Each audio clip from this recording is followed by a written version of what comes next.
Toastmasters, dear friends, and my friend and opponent, Toastmaster Tariq in particular.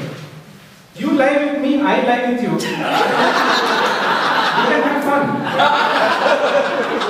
A person of this integrity, I am sure, will never misunderstand.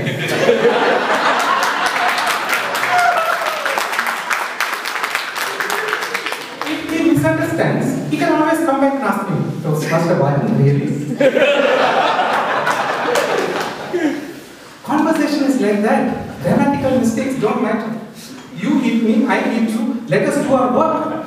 If somebody tells me that, I'll appreciate his guts.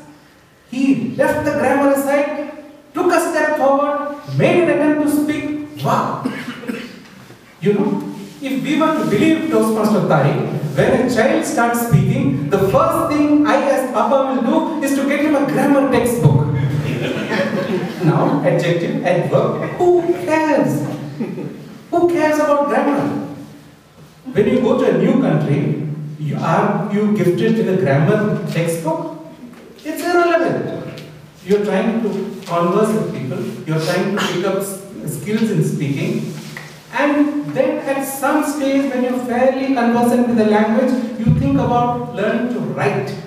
And it is when you start learning to write that the skill of grammar becomes more important. The first thing is to learn to speak. As you see children evolve, they learn to speak, they learn to write, and then somebody tries to teach them grammar. They all tried with all of us. Who has mastered English grammar? Or for that matter, any grammar of any language? It does not matter. Educational theory has evolved completely. Nowadays, education is believed that if you want to teach a new language, you teach basic conversational skills. You don't teach somebody the intricacies of grammar. In fact, grammar is demoralizing.